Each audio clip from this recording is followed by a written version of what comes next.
शम्मा इलाही को बुझा सकता है कौन, किसका हामी हो खुदा उसको मिटा सकता है कौन। अमीनुल हक भाई की जानिब से अस्सलामु अलैकुम। अमीनुल हक भाई को वोट देने के लिए जो आज हम लोगों ने ये जुलूस निकाला है, हर तरफ धन शीश का प्रचार है, अमीनुल हक भाई का बेड़ा पार है।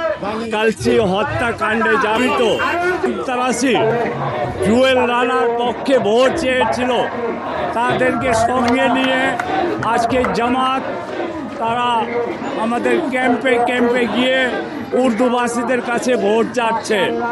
ক্যাম্পবাসীরা এবারে নিয়াজ আর জামাতকে প্রত্যাখ্যান করেছে। উর্দুভাষী যারা বুঝে না তাদেরকে বোঝানোর জন্য উর্দুতে আমরা ব্যানার, উর্দুতে আমরা প্রচার আমরা করতেছি ধানের শীষে। বাংলাদেশবাসী এটা পজিটিভ দেখে আপনি পুরান ঢাকায় দেখবেন তাদের স্থানীয় ভাষায় প্রচার করা হচ্ছে। এই জন্য আমাদের বিহারি নেতারাও নিজেদের যারা লোক আছে তাদেরকে বিহারিতে চাচ্ছে। যদি জামাত চলে আসে তাহলে আমাদেরকে ফাতিয়ে করতে দিবে না, আমাদেরকে মাজারে জিয়ারত করতে দিবে না। ঢাকা 16 আসনে আপনার 1,26,000 ভোটার রয়েছে উর্দুভাষী, এবং তাই আমরা দেখেছি যে উর্দুভাষীদের ব্যানার, ফেস্টুন, স্লোগান এবং গান বিভিন্নভাবে এখানকার ভোটারদের কনভিন্স করতে সক্ষম হয়েছে। এবার আমিনুল হক সাহেবকে 16 আসন থেকে আমাদের জান গেল, উনাকে বিজয় করে ছাড়বো। এবার উনি আর বিজয় হয়ে গেছে। अमीनुल हक भाई को वोट देने के लिए जो आज हम लोगों ने ये जुलूस निकाला है, इसमें हमारे माँ बहनों, भाइयों, मेरे तंजीम के साथियों ने जो शिरकत की, इसके लिए आप तमाम को मेरे तंजीम USP YRM की जानिब से तहे दिल से शुक्रिया अदा करते हैं।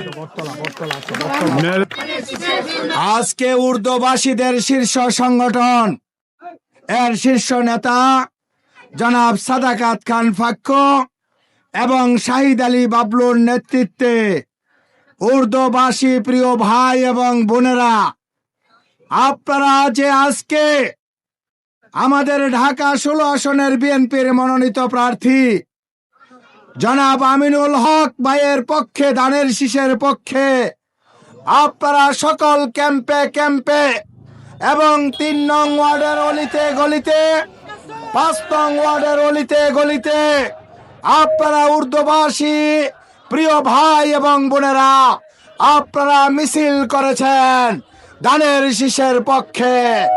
এই কারণে ধানের শীষের প্রার্থী এবং ঢাকা মহানগর উত্তর বিএনপির সংগ্রামী আহ্বায়ক জনাব আমিনুল হকের পক্ষ থেকে উর্দুভাষী প্রিয় ভাই এবং বোনদেরকে শুভেচ্ছা এবং অভিনন্দন।